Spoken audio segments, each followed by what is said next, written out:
D0 web novel, Arc 1, Chapter 1, Unusable 10 Rich Coin. This is really bad. Lost and penniless, these few words were all he could think of. Well, penniless wasn't quite right. He did have his wallet in his pocket, and setting aside the fact that he had an abundance of small change and very few notes, it couldn't be denied that he had his assets on him. More than enough to go to the nearest mall to do some shopping and eat some lunch.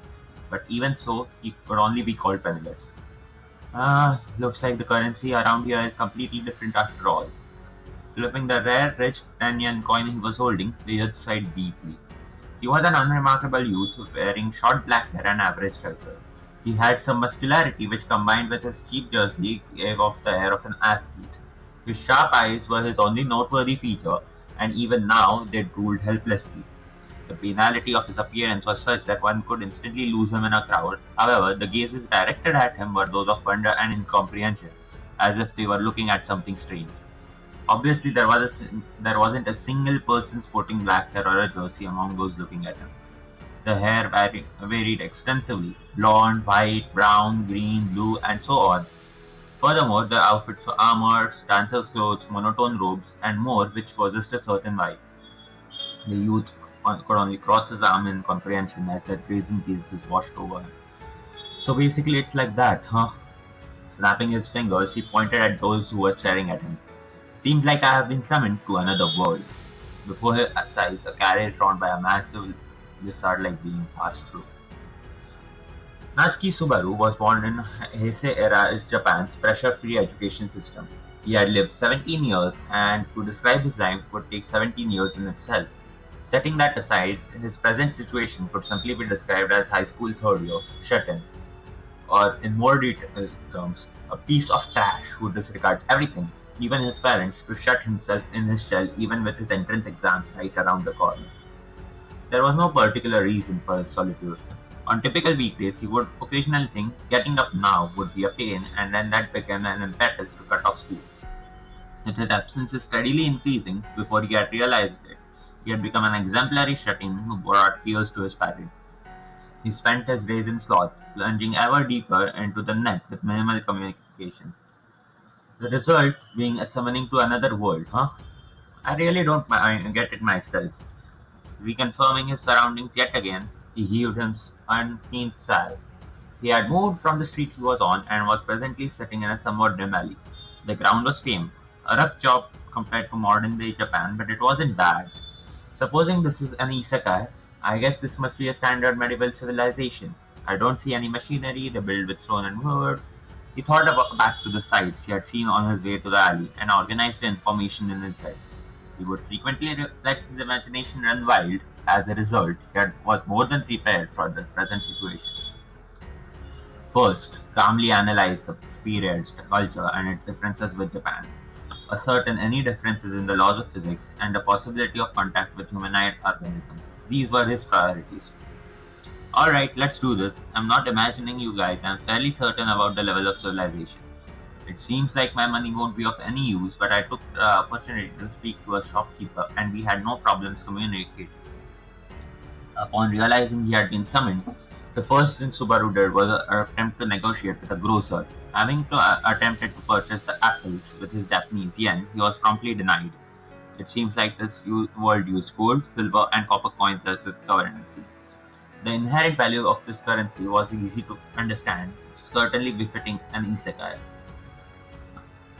Well, I suppose there would be mixed metal fakes. Something like a 500 won coin would probably degrade though. Probably heavy to carry around, he thought, as another lizard-drawn carriage passed through the street. Where was I? This produced a giant cloud of dust, and yet its townsfolk paid it no mind, as though they were completely used to this. Even so, they don't seem nearly as common as cars were. Come to think of it, I haven't seen any dogs or cats around here either. The lizards were considerably larger than horses. Their body mass seemed constant relative to their proportions, but it was certainly worrying to see reptiles of that size. They are commonplace, huh? Both lizards and humanoids. Then the final piece he had to confirm: the unique looks of this world's humans. They possessed very colorful hair, but one of them could easily obtain any hair color with time. For isekai, that was nothing extraordinary. Instead, Subaru focused on their animal ears. At the personal glance, he could see dog ears, cat ears, and perhaps even bunny ears. He may have even caught sight of a lizard man like Bee. There were also those who looked no different from Subaru, which led him confused. The genre is isekai. The culture is medieval, demi-humans are common, battle and adventure might be common as well. Animals show minor changes, but basically serve their functions. Is that how this is? Having deduced that, Subaru exhaled a long breath that wasn't quite a sigh. Having spoken of the circumstances he had ended up in, he knit his brows at the seemingly convenient development. If things proceeded according to his fantasies, he'd freely use his modern knowledge to obtain incredible power. However, this world was slightly different from what he had planned for. I had read perfect simulations of the Sengoku era. If I had ended up there, I would have seized the country from Nobunaga. I guess these are some Japanese, I don't know. When it came to isekai, at best his knowledge amounted to gunpowder production, and even that was meaningless considering this word's technological level. Parallel fantasies generally came up with magic, and if that were the case, then gunpowder would look like fireworks to them. Well, it's also cliches where magic isn't the end all be all. If I ever get the opportunity to contribute to the advancement of the science, I will do my best. First, current problem. He had no clue how or why he had been summoned here. He clearly remembered what he was doing prior to his summoning. He had just gone out for the first time in a long while to buy some cup ramen at the convenience store and was about to return home. He didn't want to use his bicycle, so he went on foot. Midway, he looked up at the night sky and thought, it's almost a full moon tonight, huh? And then, as he looked down and blinked, it was noon. Night to noon in an instant. He immediately realized something was off, but that was it. He had calmed down now, but immediately after summoning, his panic was such that it could be told off for generations to come. Considering I being an only son have gone missing, those generations might not exist. As he muttered this, he once again checked his belongings. In an isekai, starting gear was even more important than he had imagined. He'd need everything he had, however little. First, his cell phone, which is a flip phone rather, with a dying battery, his wallet, containing many video rental membership cards, the ramen he got at convenience store, a shoyu tonkotsu ramen. Nice. Some snacks, corn potage flavor, his beloved grey jersey, which was unwashed, worn out sneakers which he had used for 2 years, and many more. That's sad, huh? Why didn't I at least carry a pistol? What do I do now? It seemed only his snacks would prove useful, and only to fill his belly. This situation is hopeless. And of course, I don't know the source. I don't even have any mirror of passing through a mirror or hopping in a pond. Most importantly, where is that beauty who summoned me? The heroine's absence, by 2D standards, was an act of inconceivable negligence. To summon him and leave him just like that, it was as if he was simply thrown away. What a piece of trash. In truth, Subaru could no longer escape reality, and now that he had addressed his situation, he could only hang his head in despair. Give me a break already. What on earth am I supposed to do here? Subaru was already at his limit as he muttered complaints. He honestly wanted to go back, but fantasy was best done in the realm of fantasy. It was fun to imagine arriving in another world to obtain incredible power, but to actually end up in such a situation, what could he really do? For now, he must survive. That's what is important. But will my level 1 communication ability be enough? Aside from his family, he only really spoke to his store clerks.